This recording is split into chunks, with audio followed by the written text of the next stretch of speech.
Over the past decade, the demand for social housing has grown rapidly. The supply of social housing does not meet the demand. Statistics show that currently there's a shortfall of more than 200,000 social and affordable homes in New South Wales, and 50,000 households are still in line for social housing. According to the research on future transit trends, the city car-free vision suggests that public transport will reduce the needs for private-owned cars. The statistics convey that the expansion of public transit networks over the last decades have reduced the usage of private vehicles. As a result, there will be more redundant car parks in the future as the city mobility improves. With a drastic decrease in demands for parking, it is important to start considering how to reuse these future redundant car parks. What can be done to repurpose these already built spaces for the public benefit?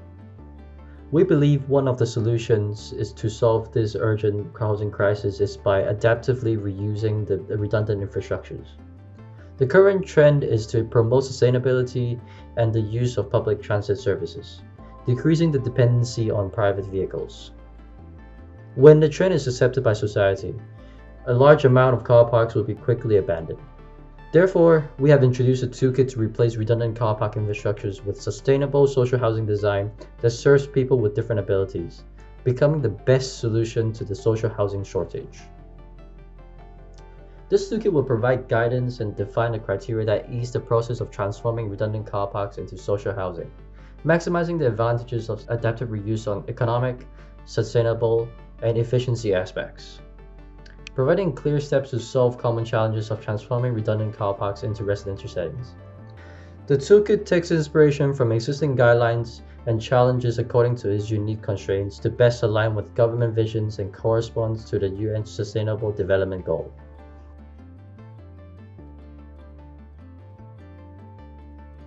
We will be demonstrating on how to adopt this toolkit in the design process from site selection to the final design. The Downey Lane car park that located at Fairfield, western suburb of Sydney, will be used as a manifestation. This site is selected because of its comprehensive public transport network, the close proximity to essential goods and services, in conjunction with the proposed expansion of the east-west rail link in the surrounding suburbs, improving the connection between Fairfield and Sydney CBD, further lowering the needs of private-owned cars along with parking infrastructures. Besides that, the excessive amount of surrounding car park, which contribute to the low occupancy rate of the Downey Lane car park that has been recorded during the site visit and online reviews, indicates the ineffectiveness of considering adaptive reuse. Yet, a limited number of units can be provided for the adaptive reuse of this medium-sized car park. Overextension to the height of the adaptive reuse will not be suitable as it is surrounded by low-rise building typology.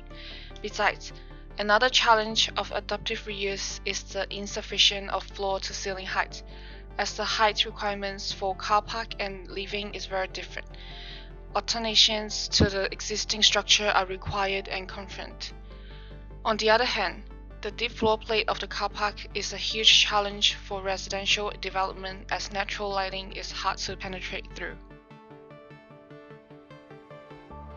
The target is to remove minimal existing structure. Based on the car park and modular units suggested, 80% of existing structure should be retained. Existing floor slab are only demolished when required. To insert modular unit and voids to resolve the issue of deep floor plates by improving sunlight access. Demolished concrete structures are considered to be recycled to provide reinforcing structure elements where the original structure requires. Transfer beams are added when necessary due to the removal of existing structures. Since the units are inserted on the side of the buildings, additional wide columns are added to transfer the loads from units. Modular apartment units are designed tailored to the dimensions of established car park modules. Unit types that can fit into 2, 3, and 4 car park space module are used in the transformation of this car park. Then, the unit modules are inserted into the car park grid. They are rearranged to provide the most unit output.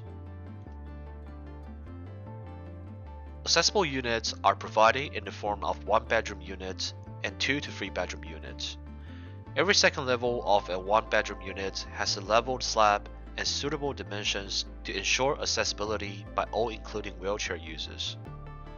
Although the 2 and 3-bedroom units have 2 levels, the lower levels where the entrance is located caters for all amenities, including kitchen, 4 bathrooms, bedrooms, dining, and living area. A retail and co-working space are established on the lower levels to provide opportunities and enhance the sense of community for the residents and the surrounding neighborhood.